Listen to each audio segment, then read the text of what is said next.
verdad o mentira. Damas y caballeros, tenemos aproximadamente como 2000 años que Dios envió aquí a este mundo a su Hijo Jesucristo para dejarle sus leyes. Hace 2000 años Dios nos visitó en este planeta y a través de sus leyes, sus estatutos, sus ordenanzas y sus mandamientos nos dejó la forma en la que nosotros podríamos vivir y podríamos también conocerle. Toda esta ley de Dios se encuentra en un libro que se llama la Biblia, y esta es la razón por la cual se llama la palabra de Dios, porque cuando hablamos de revelación significa que los hombres que escribieron la Biblia no la escribieron de sus propias ideas o presuposiciones filosóficas, sino que la escribieron siendo inspirados por Dios. Cuando nosotros reunimos los 66 libros de la Biblia, nos damos cuenta que fueron escritos en un periodo de 1500 años por más de 40 autores diferentes, pero con la peculiaridad de que los 66 libros y los 40 autores que escribieron la Biblia, todos coinciden en el mismo mensaje. Esto es una de las más grandes evidencias de que este libro fue escrito de una forma sobrenatural. Hace muchos años, cuando Jesucristo bajó al mundo, Él estaba interesado en saber qué pensaba la gente de Él. Por ejemplo, en el Evangelio de Lucas, capítulo 9, versículo 18 en adelante, la Biblia dice: aconteció que mientras Jesús oraba aparte, estaban con Él los discípulos y les preguntó diciendo: ¿quién dice la gente que soy yo? Ellos respondieron: unos andan por ahí diciendo que eres el Bautista, otros Elías, y otros algún profeta de los antiguos que ha resucitado. Sin embargo, aunque Cristo sabía ya lo que la gente hablaba acerca de Él, a Él le interesaba una respuesta más directa de sus discípulos. Y entonces les preguntó a ellos: ¿y ustedes quién dicen que yo soy? Entonces respondió Pedro y le dijo: tú eres el Cristo, el Hijo del Dios viviente. ¿Era solamente Cristo un hombre extraordinario o era algo más? ¿Qué conceptos se tienen después de hace 2000 años acerca de la persona del Hijo de Dios? Aún en nuestros días nos sigue persiguiendo esta pregunta. La controversia que desataron las películas como La Pasión de Jesús, Jesucristo Superestrella, La Última Tentación de Cristo, el Evangelio de Judas, el que tienes ahí junto a tu cama, y ahora el Código Da Vinci, nos demuestran que demanda una respuesta. Es increíble toda la cantidad de películas de Hollywood, de literatura, de autores de ciencia ficción que están invadiendo y bombardeando el mercado internacional sin que la gente pueda tener la capacidad de discernir entre lo que es verdad y lo que es ficción, entre lo que es blanco y entre lo que es negro. Y esta realidad se deriva de la ignorancia tan grande que existe en la humanidad de este libro que se llama la Biblia. La novela de Dan Brown, El Código Da Vinci, nos ofrece una respuesta diferente a todas las que habían sacado en las películas y en las demás novelas. Porque Da Vinci, o El Código Da Vinci, nos presenta a Jesucristo como un hombre casado, feminista y como un simple profeta mortal. Está claro que todos tienen una opinión diferente de Jesucristo. En las primeras páginas de este libro se reconoce que la historia es ciencia ficción, pero que los hechos como fechas, documentos, figuras históricas son verdad. Y esto ha llevado a una grande confusión a la mayor parte de los lectores que no saben distinguir, repito, entre lo que es verdad y lo que es ficción. El autor, Dan Brown, cita fuentes históricas, por lo que la novela nos ofrece como una ilusión de que es real, y debe formar parte de nuestra historia también moderna y asumirlo como una verdad, aún en los temas que se pueden demostrar que son fraudulentos. Vamos a dar respuesta en esta mañana, damas y caballeros, a algunas de las preguntas que siguen flotando en el medio ambiente, en los periódicos, en la televisión y en muchos lugares donde se está tratando de investigar lo que es verdad y lo que es ciencia ficción. Veamos algunas preguntas que vamos a contestar. En primer lugar, ¿es verdad que el emperador Constantino fue el que decretó que Jesucristo era Dios? En otras palabras, la deidad de Jesucristo. En segundo lugar, ¿es verdad que en el concilio de Nicea se determinó cuáles eran los libros que deberían de formar parte del Nuevo Testamento? En tercer lugar, ¿quién determinó que los libros que tenemos actualmente en la Biblia fueran incluidos y se reclamaran como inspirados por Dios? En cuarto lugar, ¿es verdad que María Magdalena tuvo relaciones sexuales con Jesucristo, se casaron y se fueron de luna de miel a Cancún? Bueno, eso ya es invento mío. Vamos a tratar de hacer un poco de historia porque es increíble la imaginación del ser humano. Dentro de los próximos meses les garantizo que va a salir el Evangelio también de Juan Diego. En el año 312 después de Cristo, un hombre llamado Constantino estaba posicionado en el puente de Milán, afuera de Roma, y estaba planeando acercarse a la ciudad de Roma y tomarla y conquistarla. Esta victoria de Constantino lo podría establecer como el próximo emperador romano. La noche anterior, Constantino estaba adorando a un dios pagano, cuando de repente, en las palabras de Eusebio de Cesarea, quien fue un historiador y el confidente particular del rey Constantino, estaba rezando cuando Constantino vio con sus ojos un símbolo de la cruz de Cristo, y con estas letras: bajo este signo vencerás. Constantino cruzó el río, ganó la batalla peleando con el símbolo de la cruz. Más tarde, él decretó lo que se conoce como el Edicto de Milán, donde se establecía que ya no se debería de perseguir a los cristianos. En otras palabras, este mensaje de la cruz de Cristo conquistó al imperio más grande de toda la historia. El imperio romano no fue conquistado con sangre, ni con espada, ni con guerras, sino con un mensaje de que ese hombre llamado Jesús de Nazaret había vencido la muerte al levantarse de la tumba a los 3 días. Existen muchas razones para ser escépticos cuando un político abraza una religión, especialmente cuando esta religión le va a ayudar al político a poder alcanzar sus ambiciones políticas. Consideremos al emperador Constantino, quien en el Código da Vinci se dice que inventó la deidad de Cristo para consolidar su poder político. También se dice que eliminó los libros del Nuevo Testamento que no estaban de acuerdo con su agenda política. En el Código da Vinci, Dan Brown dice esto: Constantino consolidó su gobierno y se ganó el derecho de establecer que los que no estaban de acuerdo con él eran herejes. Además, Constantino reúne en el Concilio de Nicea en el año 325 después de Cristo y ratifica la nueva doctrina cristiana por cuestiones políticas. Además, se asegura que Constantino rechaza los evangelios que eran favorables a la feminidad divina.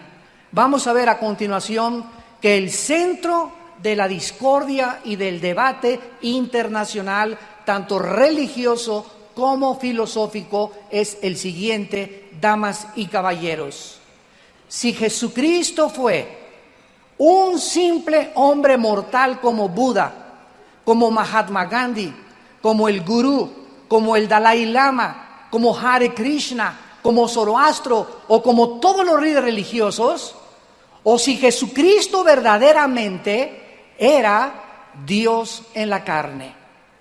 Esta es la más grande pregunta que todos nosotros en esta mañana, antes de salir de este lugar, tú tienes que contestar. Porque la respuesta que tú le des a esta pregunta va a determinar el destino eterno de tu alma.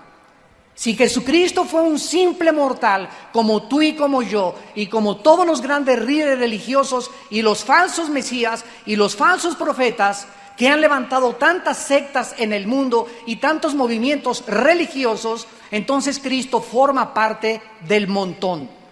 Pero cuando venimos a la Biblia y cuando comenzamos a escuchar las declaraciones de Jesús, cuando comenzamos a analizar la Biblia y la comparamos con el Mahajanivana Sutta, con el Tripitaka de los libros de Buda y de Confucio, con el Popo, con los Vedas de los persas, con el Corán de los musulmanes, nos damos cuenta que ninguno de los libros sagrados, ninguno, damas y caballeros, señoras y señores, ningún libro sagrado tiene una comparación ni científica, ni arqueológica, ni antropológica, ni psicológica, ni genética, ni biológica, ni geográfica, ni histórica con la Biblia. Es un libro absolutamente sensacional. Y los más grandes estadistas, los más grandes pintores, escultores, artistas, políticos, nadie ha podido decir hasta este momento: yo tengo otro libro mejor que la Biblia. Esta es la razón por la cual, al contener la Biblia, las verdades absolutas del universo, tiene que convertirse, si es verdad lo que Cristo dijo, que existía un diablo y existía un ser príncipe de las tinieblas, a cuyo mandato existen millones de demonios y de criaturas invisibles espirituales tratando de atormentarnos a nosotros y de robarnos la verdad, y de que tú vayas a la tumba sin el conocimiento de la verdad, entonces nosotros haríamos bien en abrir nuestros oídos al único ser en la historia que ha dicho estas palabras: yo soy el camino, yo soy la verdad y yo soy la vida.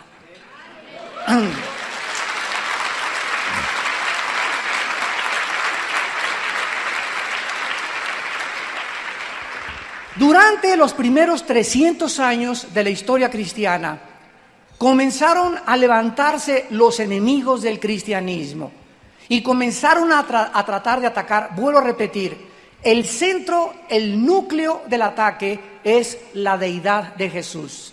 De que Jesucristo era un simple hombre común y corriente y un grande maestro de moral. Uno de los más grandes herejes en estos siglos se llamó Arriano.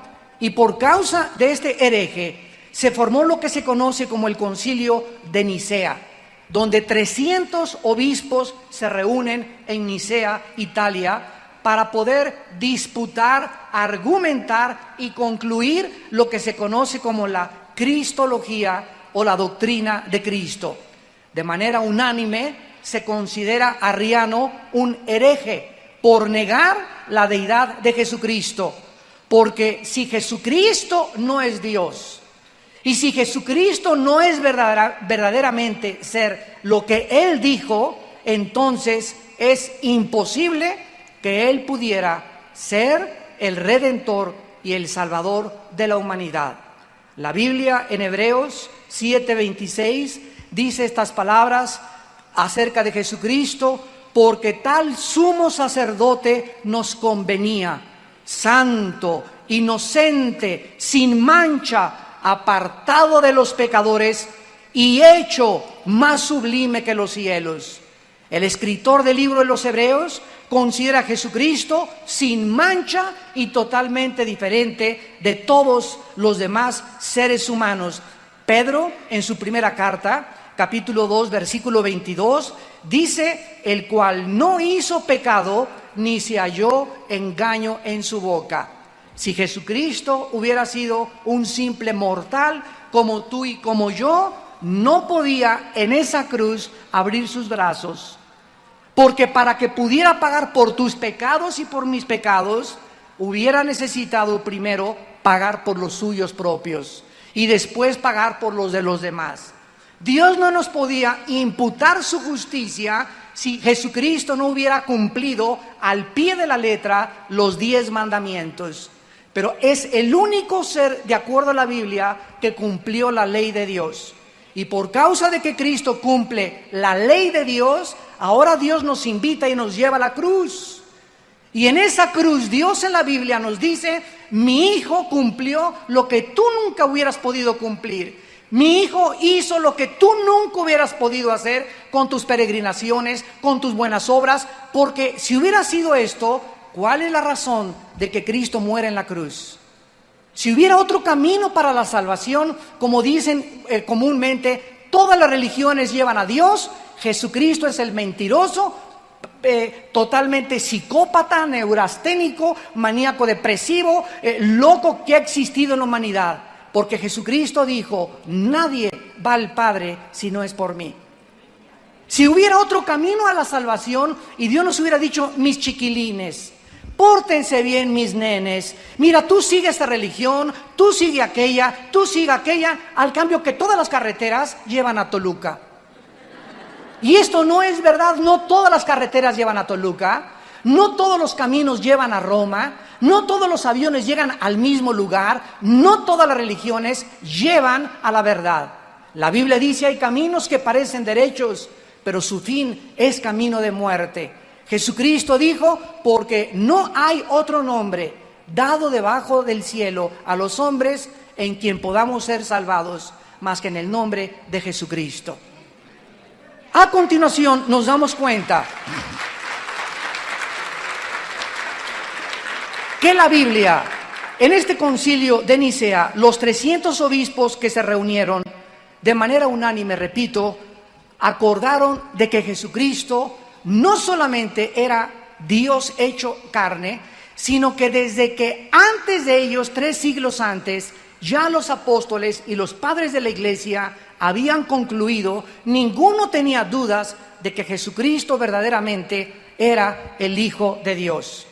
No podía ser de otra manera, porque Jesucristo, de acuerdo a los escritores de los evangelios, ya existía antes de que Él naciera en el mundo.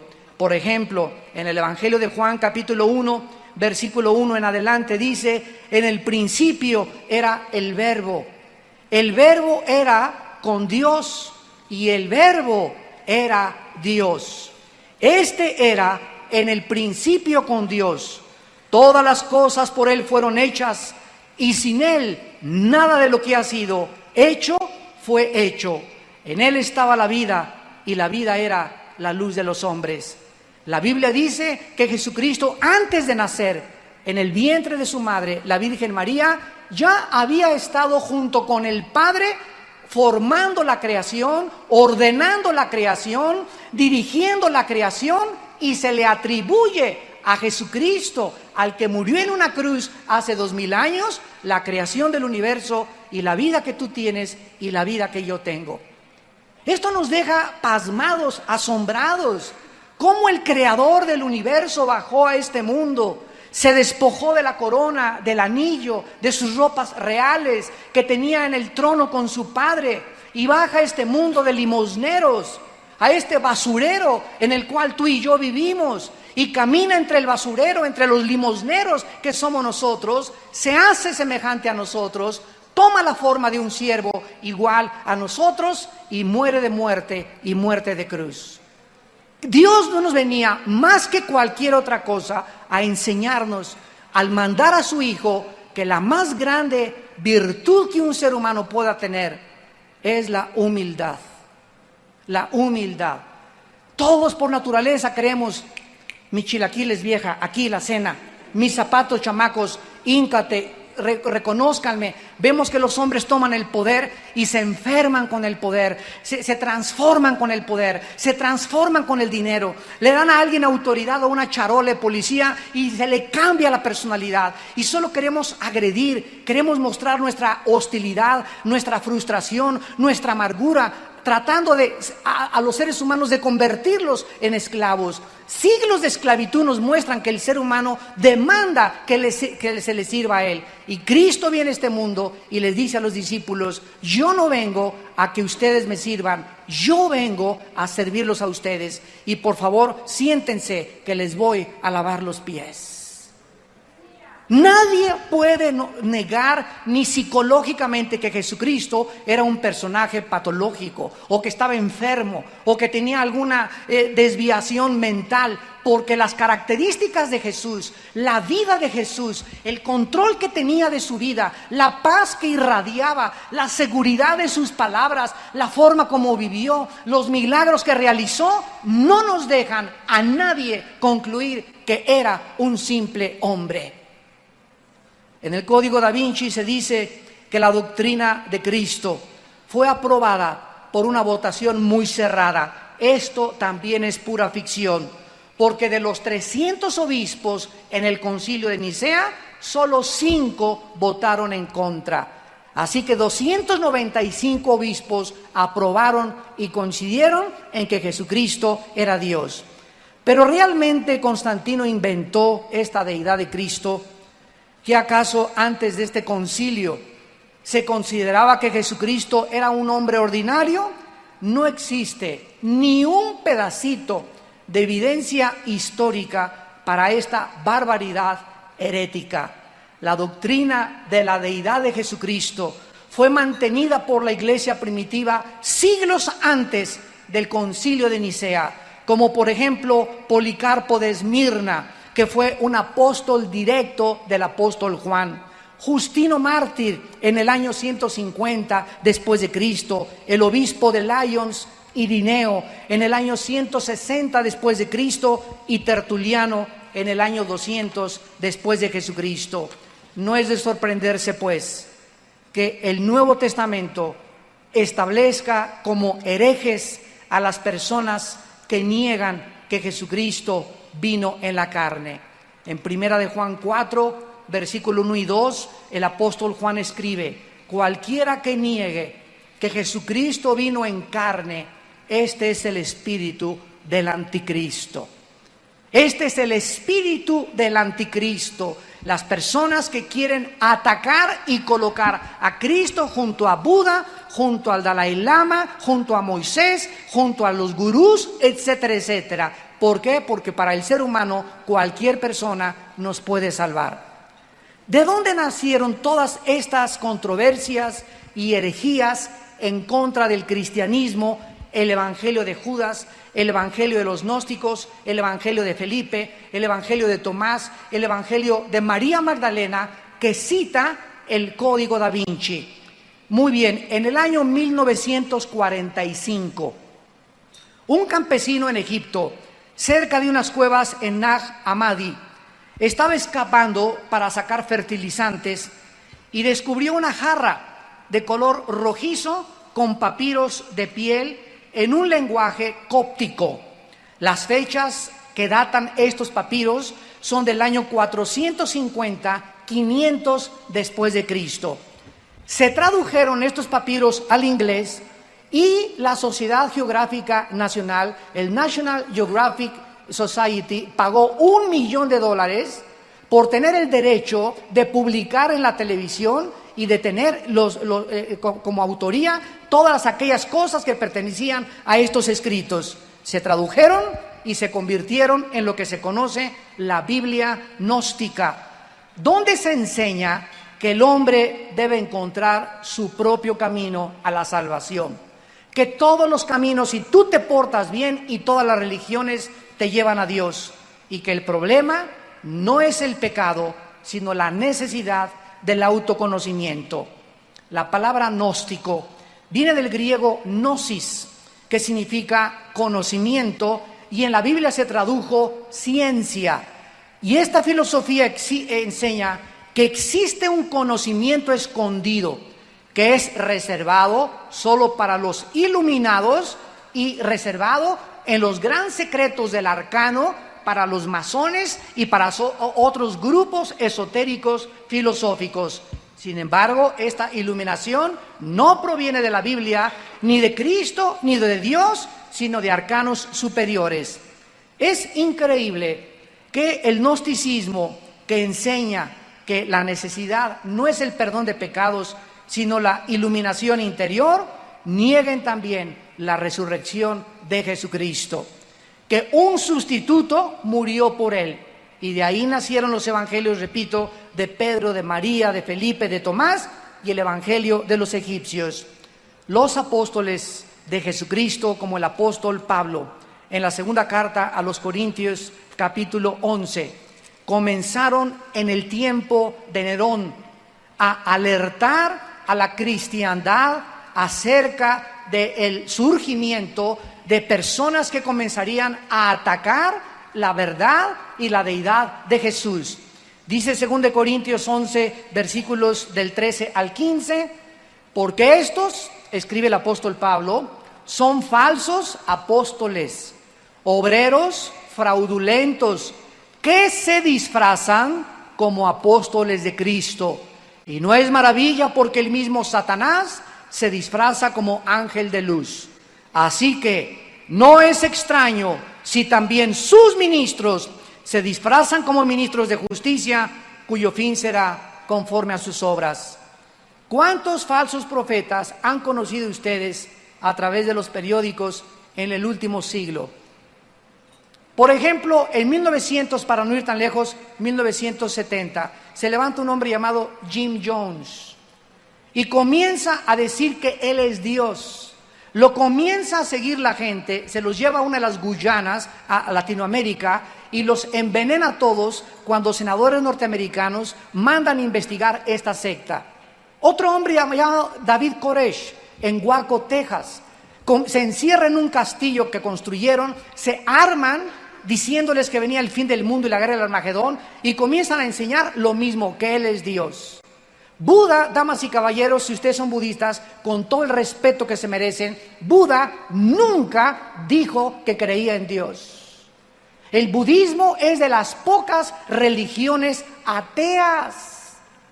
Entonces, ¿de dónde sacan que para ser religioso necesitas creer en Dios si el budismo es una proposición filosófica atea? Y cuando nos damos cuenta de que hay religiones ateas, ¿cómo puede, verdad, una persona decir que me puede iluminar y me puede llevar a un camino cuando ni siquiera el gordito de Buda creía en Dios? ¿A dónde me vas a llevar entonces? Yo ando buscando el origen del universo. Yo ando buscando mi identidad. ¿Quién soy yo? ¿Por qué nací? ¿O qué somos el producto de una evolución fortuita? ¿Somos el resultado de una selección natural? ¿Es verdad que la evolución es la única cosa que se puede enseñar como científica en la escuela cuando es totalmente anticientífica? El ser humano está desesperado buscando respuestas y va con el gurú, van con los brujos de Catepec, van a Tepoztlán, adoran a la luna, se van a las pirámides de Teotihuacán a cargarse de energía y miles de cosas que hacemos, que inventamos nosotros porque no tenemos una luz. Y esa luz Jesucristo fue cuando Él dijo: yo soy la luz del mundo, si tú me sigues no seguirás en tinieblas.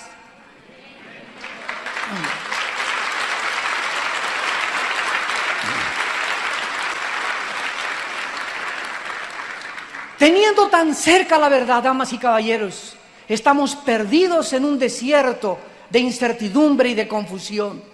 El apóstol Pablo, en la primera carta a Timoteo, capítulo 6, versículo 3 en adelante, dice estas palabras: si alguno enseña otra cosa y no se conforma a las palabras sanas, saludables de nuestro Señor Jesucristo y a la doctrina que es conforme a la piedad, está envanecido, nada sabe y delira acerca de cuestiones y contiendas de palabras, de las cuales nacen envidias, pleitos, blasfemias, malas sospechas, disputas necias de hombres corruptos de entendimiento, privados de la verdad, que toman la piedad como fuente de ganancia. Apártate de los tales. Al terminar la Biblia, en el capítulo 22 de Apocalipsis, el apóstol Juan termina la Biblia con estas palabras: yo testifico a todo aquel que oye las palabras de la profecía de este libro, si alguno añadiere a estas cosas, Dios traerá sobre él las plagas que están escritas en este libro. Y si alguno quitare de las palabras del libro de esta profecía, Dios quitará su parte del libro de la vida y de la santa ciudad y de las cosas que están escritas en este libro. ¿Podía alguien preferir la Biblia gnóstica a la Biblia inspirada por Dios?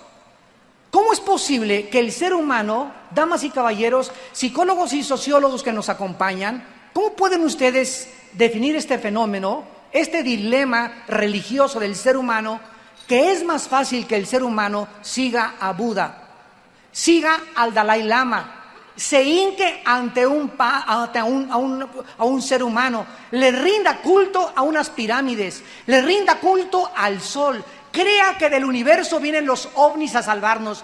¿Cómo es posible que el ser humano pueda creer mucho más fácil todas estas cosas tan falsas de ficción y mentiras y no creerle a aquel que dijo: yo soy la resurrección y la vida?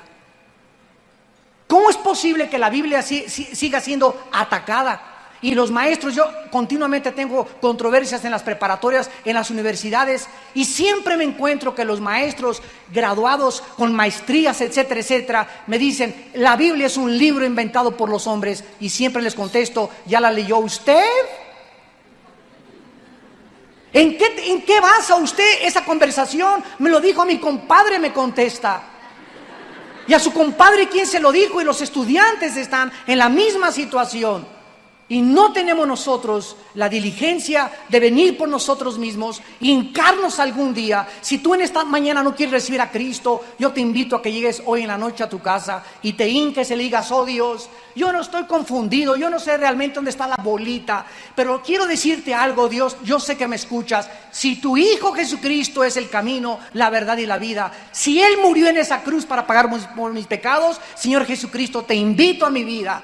Y si tú entras a mi vida, Señor, y me cambias y experimento tu poder, te prometo que te voy a servir hasta el día de mi muerte. Esto se llama ser honesto intelectualmente. ¿Qué sucedió a continuación?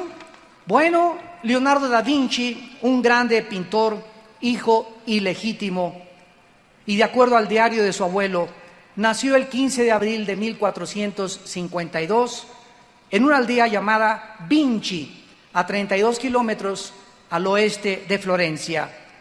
Realmente Leonardo da Vinci pintó en su cuadro de la Última Cena a María Magdalena recargada así amorosamente junto al rezago de Jesucristo. ¿Fue María Magdalena esposa de Jesucristo?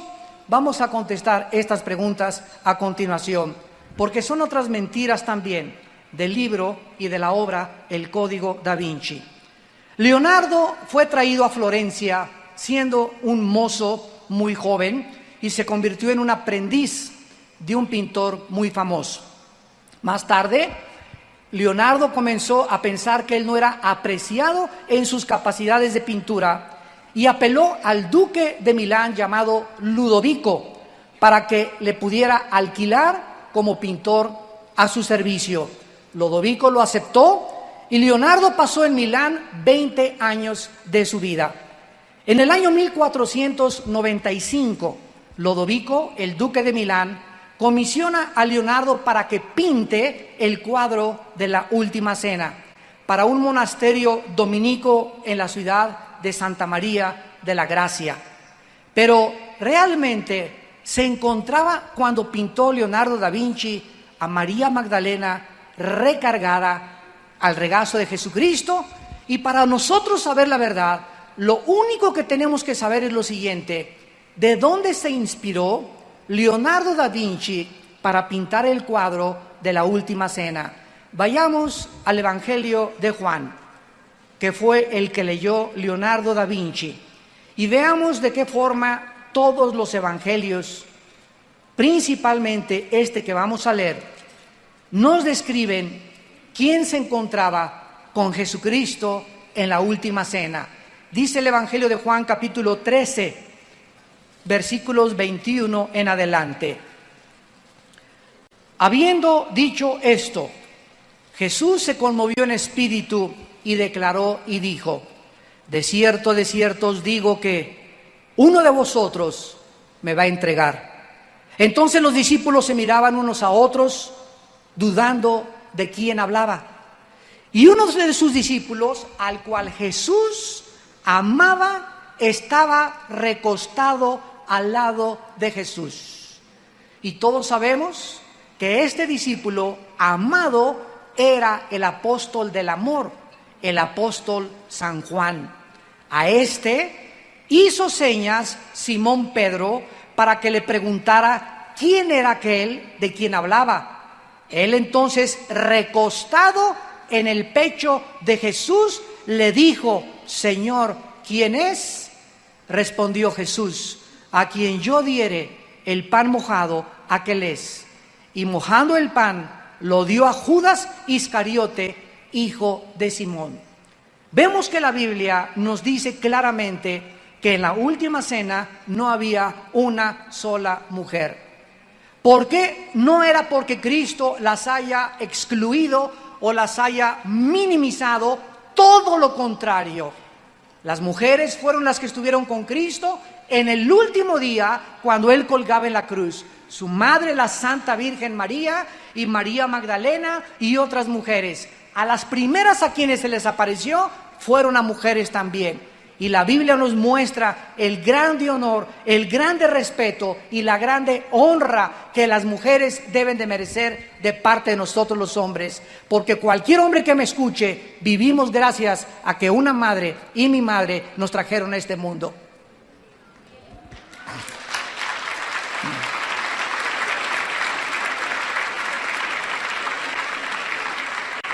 Una de las cosas que la Biblia nos revela es el odio que le tiene el diablo a las mujeres.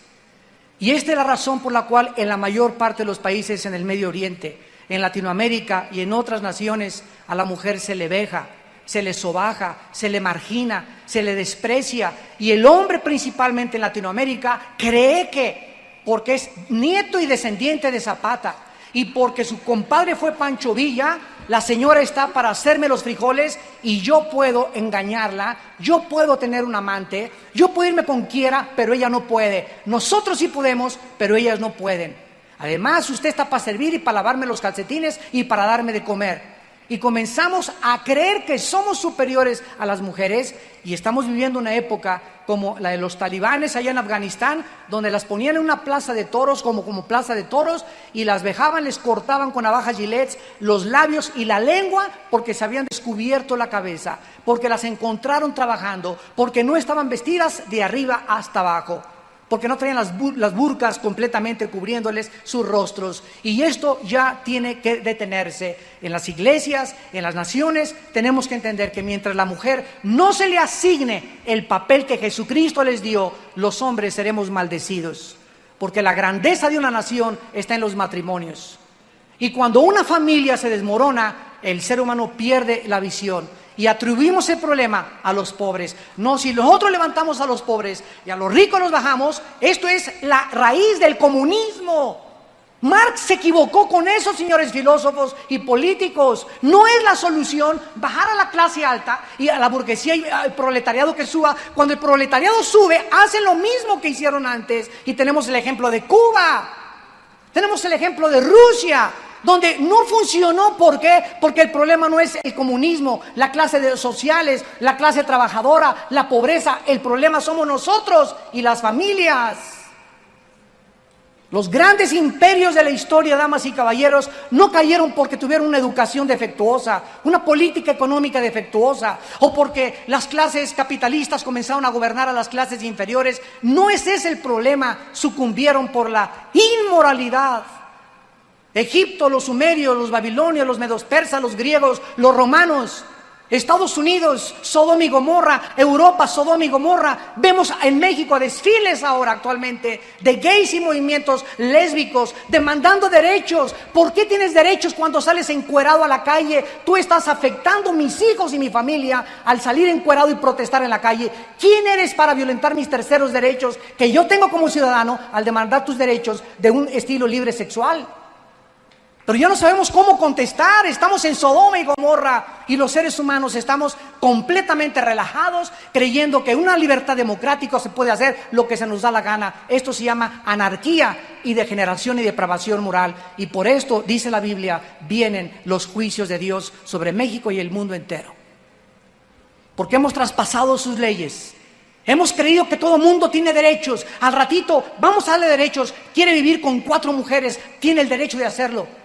Tiene el derecho de vivir con 5 hombres, vamos a darle el derecho de hacerlo.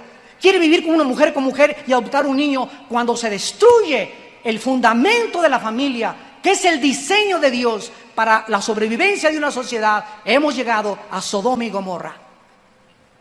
Porque las familias forman las grandes naciones y las naciones están formadas por familias. Y lo que hace una familia, lo que integra una familia es la moral cristiana. Y cuando abandonamos eso, no tenemos ningún destino a donde dirigirnos más que al barranco y al naufragio total de nuestra sociedad.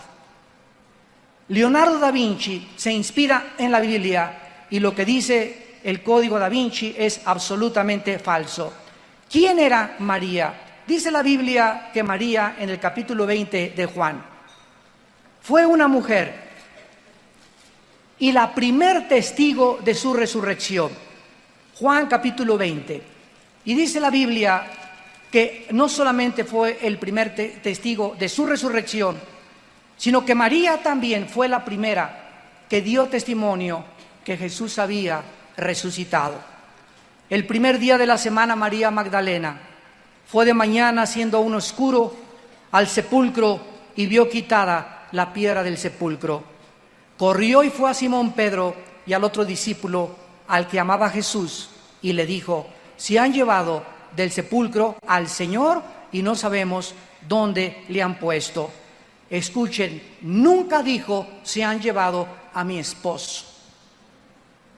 Ya se robaron el cuerpo de mi esposo. Ella, con todo el respeto, al haber vivido con Jesucristo, dijo: se han llevado a mi Señor y no sabemos dónde lo han puesto. Dice el versículo 11: y María estaba llorando junto al sepulcro. Mientras lloraba, se inclinó para mirar dentro del sepulcro y vio a 2 ángeles con vestiduras blancas que estaban sentados a uno y otro lado, a la cabecera, y el otro a los pies donde el cuerpo de Jesús había sido puesto. Y le dijeron los ángeles: mujer, ¿por qué lloras? Les dijo: porque se han llevado a mi Señor. No dijo: se llevaron a mi esposo y no sé dónde le han puesto. Cuando había dicho esto, se volvió y vio a Jesús, que estaba allí, mas no sabía que era Jesús. Jesús le dijo: mujer. No le dijo: esposita. Mujer, ¿por qué lloras? ¿A quién buscas? Ella, pensando que era un hortelano, le dijo: Señor, si tú lo has llevado, dime dónde has puesto y yo lo llevaré. Jesús le dijo: María. Volviéndose ella le dijo: Raboni, que quiere decir maestro. Ella no le dijo: esposito mío, nos volvemos a juntar otra vez. Damas y caballeros, pudo haberse casado Jesucristo. El autor del Código da Vinci así lo asegura. Sin embargo, es pura ficción. Ninguno de los 4 evangelios enseña tal barbaridad. Y si hubiera ocurrido, lo hubieran mencionado. La Biblia enseña que Jesús no se casó con nadie. Escuchen con mucho cuidado. No porque el matrimonio sea algo sucio o deshonroso. Porque en Hebreos 13, versículo 4, la Biblia dice: honroso sea el matrimonio sin mancilla. A los adúlteros y a los fornicarios Dios los juzgará. Jesús bajó del cielo para morir en una cruz. No se casó porque simplemente no fue esa su misión. Él no bajó del cielo a formar un hogar ni una familia. Él vino a morir en una cruz. Él no podía casarse con ninguna mujer porque su naturaleza no solamente era humana, era divina. La sangre de Cristo no tenía pecado y no podía mezclarse con un ser humano y mezclar la sangre humana con la sangre pecadora o con la sangre divina. Entonces no se casó Jesucristo porque simplemente no fue su misión. Fue su misión resucitar a los 3 días, salvar y pagar por nuestros pecados con su sangre en la cruz y ascender a la diestra del Padre, donde está actualmente sentado, esperando hasta que sus enemigos sean puestos como estrado de sus pies. Claro que algún día Cristo se va a casar, porque actualmente está comprometido con nosotros su iglesia, y no pudo haberse casado antes.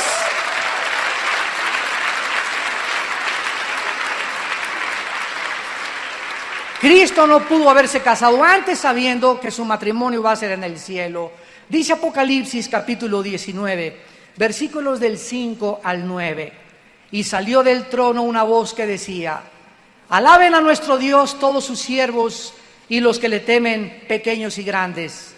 Y oí la voz como una gran multitud, como el estruendo de muchas aguas, como la voz de grandes truenos que decía: aleluya, porque el Señor nuestro, Dios Todopoderoso, reina. Gocémonos y alegrémonos y démosle gloria, porque han llegado las bodas del Cordero. Y su esposa se ha preparado, y a ella se le ha concedido que se vista de lino fino, limpio y resplandeciente, porque el lino fino es las acciones justas de los santos. Y el ángel me dijo: bienaventurados los que son llamados a la cena de las bodas del Cordero. Y me dijo: estas palabras son fieles y verdaderas.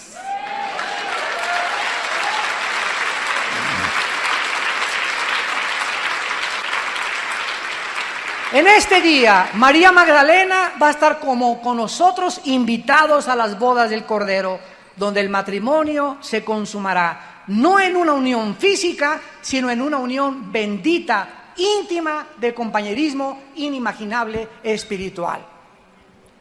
Y finalmente, ¿qué hay de los libros de la Biblia? ¿Por qué los libros que tenemos en la Biblia fueron incluidos en el canon? ¿Por qué otros fueron rechazados? ¿Quién determinó qué era inspirado y qué no era inspirado? La Biblia, ya dijimos, es un compendio de 66 libros, escritos bajo un mismo tema, por más de 40 autores en un periodo de 1500 años, o sea, más o menos del año 1492, y se terminó de escribir en el año 100 después de Jesucristo. Fue escrita en arameo, en griego y en hebreo. Fue el primer libro, la Biblia, en que se imprimió en la imprenta de Gutenberg. El primer libro que se imprimió en la historia en el año 1455 después de Cristo. Y se llamó la Vulgata Latina, que la tradujo al latín un monje llamado Jerónimo en el año 435 después de Jesucristo.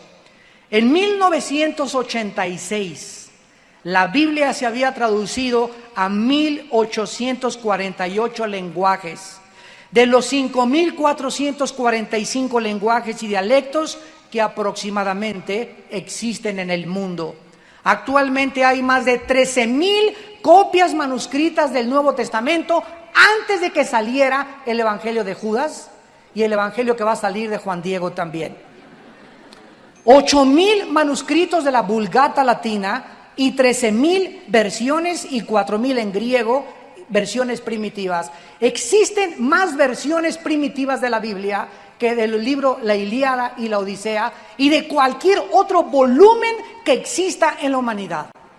Además, el ateo francés Voltaire, en 1778, cuando murió, dijo en una ciudad donde él vivía: cuando yo muera, la Biblia pasará a la historia y nadie la volverá a publicar. Sin embargo, después de su muerte, la imprenta más grande que hay de Biblias en Europa es donde murió Voltaire.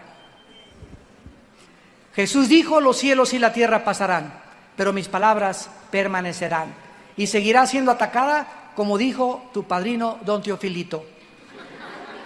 Y seguirá siendo atacada, y saldrán películas, y saldrán esto y aquello, y el mundo pasará a la historia y comenzará a distinguir entre lo que es ficción, lo que hombres enemigos de la cruz continúan atacándola, pero nosotros seguiremos levantándola y defendiéndola como la única luz que alumbra en tantas tinieblas en que se encuentra la humanidad.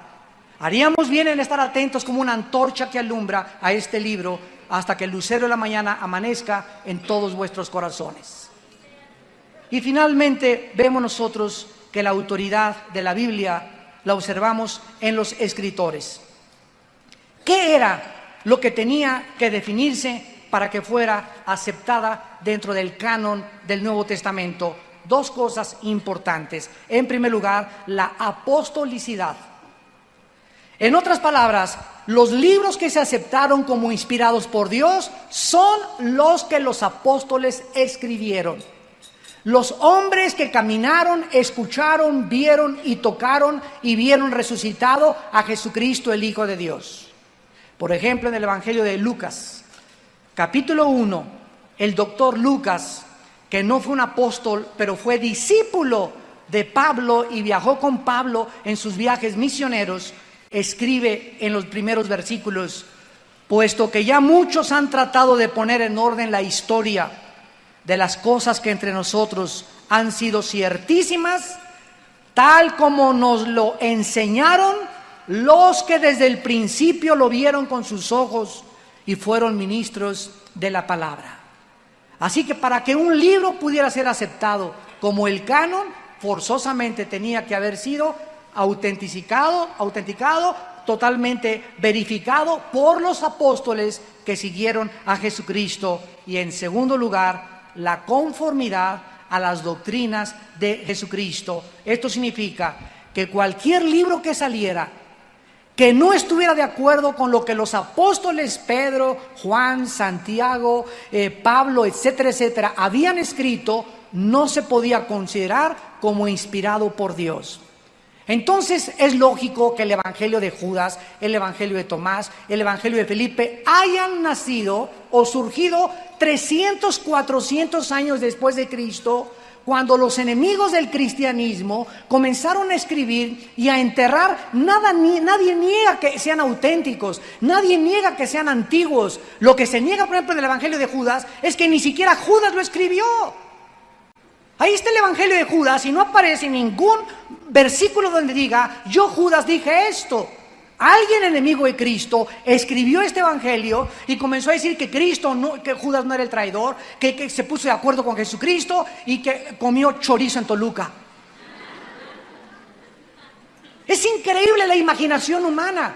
Y estamos en un momento, damas y caballeros, donde si tú no te afianzas a la verdad y si tú no tienes fundamentos morales firmes en tu vida y en tu familia, te va a llevar la corriente y vas a acabar creyendo en cualquier cosa. Esa es la tragedia más grande de cuando alguien rechaza la luz de Cristo, que acabas creyendo en cualquier otra filosofía tonta inventada por los hombres que en aquel que dijo: yo soy la luz del mundo, yo soy la verdad, la única verdad que existe, yo soy el único camino en el que tú y tu familia puedan caminar, yo soy la vida eterna.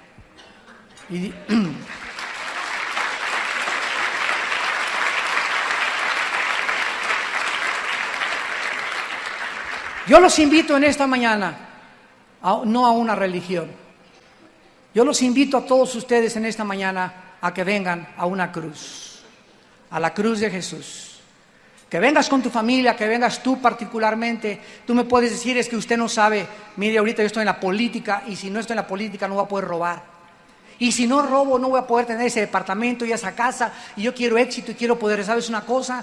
Las palabras de Jesucristo son en este momento muy relevantes. ¿De qué te sirve ganar el mundo si pierdes tu alma? Tú no sabes que en cualquier momento, tal vez saliendo de este lugar, caigas ahí en las escaleras con un ataque cardíaco, una embolia cerebral, y todos tus sueños, todas tus ilusiones, todas tus esperanzas de llegar a hacer esto y quiero aquello, y ahorita mi compadre va a ser el presidente y tenemos esperanza de esto y el otro. En cualquier momento la burbuja de jabón es rota por la muerte. porque está establecido que todos muramos una sola vez y después el juicio. ¿Y de qué te sirve haber entregado y dedicado tu vida a valores tan falsos cuando lo más importante es el alma y el destino de tu familia? Dios no niega que tú puedas ser político o empresario. Gloria a Dios por todas las personas, y necesitamos hoy más que nunca integridad en nuestro mundo político. La corrupción está denigrando totalmente a nuestra nación. ¿Cómo podemos levantar esto? No con mejores escuelas. Necesitamos predicar el mensaje de la gracia de Dios. Necesitamos orar para que Dios nos dé un presidente que nos abra los estadios, que nos den más medios en televisión, que podamos influir en la radio, que podamos entrar a las universidades y darles otra opción a los estudiantes, y no solo que venimos de chita. Que podamos entender que lo que nos da dignidad humana es que fuimos creados a la imagen y semejanza de Dios, y que eso es lo que nos da valor como seres humanos. Y esta es la razón por la cual es de tanta valía que el Hijo de Dios haya dado su vida en una cruz por ti y por mí. Porque valemos tanto, tanto, tanto para Dios, que dio a su Hijo unigénito, para que cualquiera de ustedes que en Él cree no se pierda, mas tenga vida eterna. Mas Dios muestra su amor para con nosotros en que, siendo aún pecadores, Cristo murió por nosotros. Él, que no conoció pecado, por nosotros se hizo pecado, para que nosotros fuésemos hechos la justicia de Dios en Él. Porque la paga del pecado es la muerte, mas el regalo de Dios es vida eterna en Cristo Jesús. ¿No quisieras tú en esta mañana que Dios ha preparado tu corazón, que estás sensible a la voz del Espíritu Santo, venir a Jesús y decirle lo que yo le dije hace 30 años? Hace 30 años yo estaba formando parte del Partido Comunista Mexicano.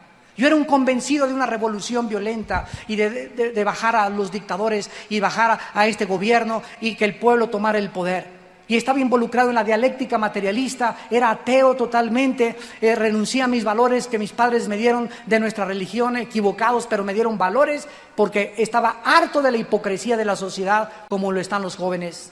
Hasta que un día mi hermano Alejandro, que está aquí conmigo, me dijo: ten una Biblia y quiero que la leas.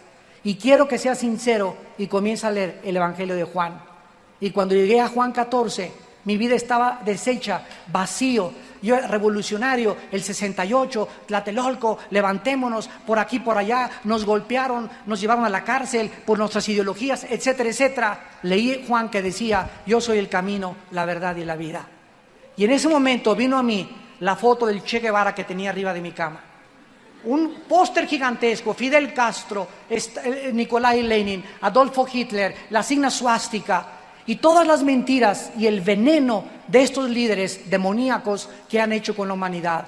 Y yo dije: ni el Che Guevara, ni Hitler, ni nadie ha hablado como ha hablado Jesucristo. Y caí de rodillas hace 30 años y le dije: Señor y mi Dios, yo te necesito, mi vida es una confusión, mi vida es una tormenta, estoy totalmente desviado de mis pensamientos. Si tú eres el Hijo de Dios, entra a mi vida. Y si tú entras a mi vida y yo leo la Biblia y me convenzo que tú vives y que resucitaste los muertos, no quiero saber nada de ninguna otra cosa más que servirte hasta el día de mi muerte.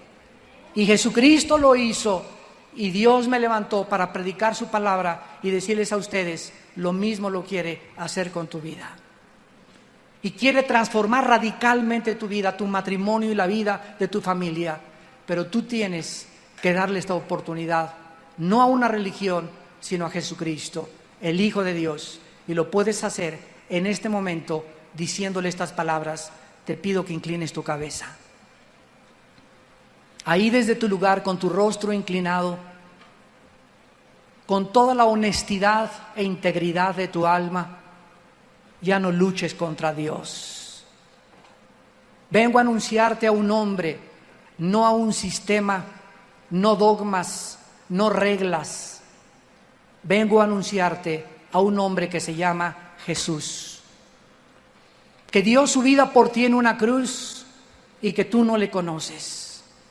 Y Él anhela que tú le conozcas y comiences a caminar en sus caminos con el poder que Él te quiere dar a través de su Espíritu Santo.